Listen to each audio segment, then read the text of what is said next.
Pour tout cycliste, il y a ce rêve ultime, celui de grimper un grand col de montagne. Sentir l'effort, le souffle court, et puis tout en haut, cette vue incroyable.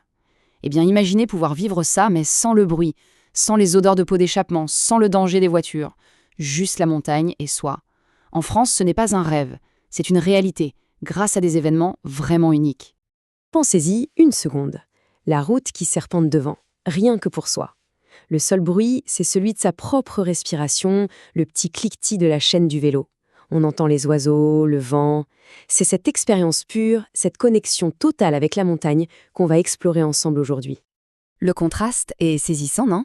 D'un côté, la galère habituelle. On rase les voitures, on respire les gaz, on est stressé. Et de l'autre, la liberté, l'air pur, la sécurité, le silence. On passe d'une lutte pour sa place sur la route à un pur moment de plaisir et de défi personnel. Ça change tout. Bon, alors, où est-ce qu'on peut trouver ce paradis du cycliste? On va commencer par le cœur du réacteur, là où les plus grandes légendes du vélo se sont écrites. Et on démarre très, très fort avec les Hautes-Alpes. C'est un peu la Mecque des grimpeurs en France. C'est là qu'on trouve le programme le plus costaud, avec leur événement star, la Tournée des Grands Cols. C'est un enchaînement de montées mythiques, des noms qui ont fait vibrer des générations de fans du Tour de France. Regardez-moi cette affiche de rêve. Le Galibier, le Granon, l'Izoard, l'Aniel. Rien que de lire ces noms, on a des frissons. Chaque col a son caractère, son histoire. Et l'idée, c'est de pouvoir les grimper jour après jour, sur des routes fermées, en général le matin entre 9h et midi. C'est juste incroyable. On reste dans les Alpes, mais on change de vallée pour aller en Oisan. Là, le concept est un peu différent. C'est un rendez-vous fixe. Tous les mardis de l'été, un col est réservé. Ça permet de se tester, de progresser de semaine en semaine, avant d'attaquer le monument final. Le programme est super varié, avec des monstres comme la Croix de Fer ou le méconnu col du Sabot. Mais bien sûr, le clou du spectacle, la cerise sur le gâteau, c'est la fameuse montée de l'Alpe d'Huez à la fin du mois d'août. L'occasion unique de se mesurer à ces 21 virages de légende, en toute tranquillité. Allez, on quitte les Alpes pour l'autre grand massif français, les Pyrénées. Et là, attention, on passe à un format carrément XLL. Le cycling trip, c'est pas juste une matinée, c'est une véritable épopée d'une semaine, une immersion totale.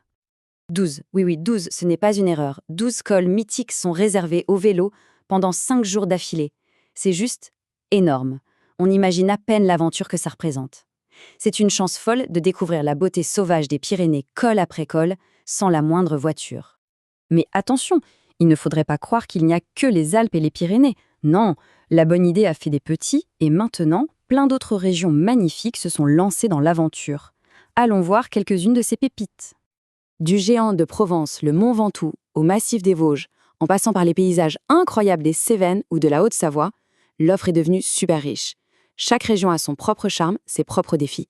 Il y en a pour tous les goûts. Et le truc génial, c'est que certains organisateurs ont des idées vraiment originales.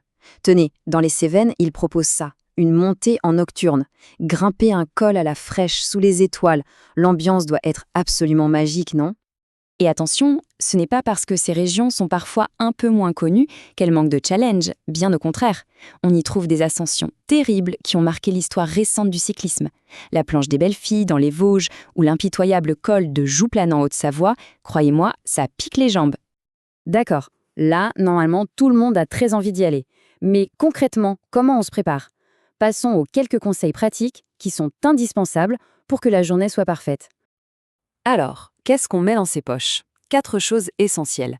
1. La base, le casque. C'est obligatoire, point. 2. Le carburant, de l'eau et de quoi manger, parce qu'une ascension, ça consomme de l'énergie. 3. Un coupe-vent, indispensable. Même en plein été, la descente peut être glaciale. Et 4. Des lumières, si jamais il y a des tunnels sur le parcours. Et c'est pas parce que la route est fermée que c'est l'anarchie, hein. Il y a quelques règles de bon sens. On reste bien à droite, surtout dans la descente où les écarts de vitesse peuvent être énormes.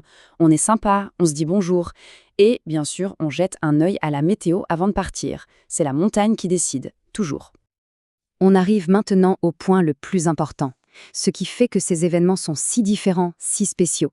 C'est leur esprit. Il faut bien comprendre une chose, ce n'est pas une compétition. Le mot-clé, c'est participation libre. Ça veut dire quoi? C'est simple, c'est gratuit. Il n'y a pas d'inscription, pas de dossard, pas de chronomètre. On vient quand on veut, dans la plage horaire définie, et on monte à son rythme. L'objectif, c'est juste de se faire plaisir, de se lancer un défi personnel, que l'on monte en 1 heure ou en 3. Finalement, l'expérience est un équilibre parfait entre plusieurs choses. Il y a le défi personnel, bien sûr, chacun monte à son allure, mais il y a aussi la convivialité, l'ambiance, le fait de partager ça avec d'autres passionnés. Et puis, il y a le simple bonheur de rouler en toute sécurité dans des décors absolument somptueux. C'est ce mélange qui rend le moment inoubliable. Alors voilà, du Galibier à la planche des belles filles, le choix est immense et chaque ascension est une promesse d'aventure. La seule question qui reste à se poser finalement, c'est par laquelle commencer ?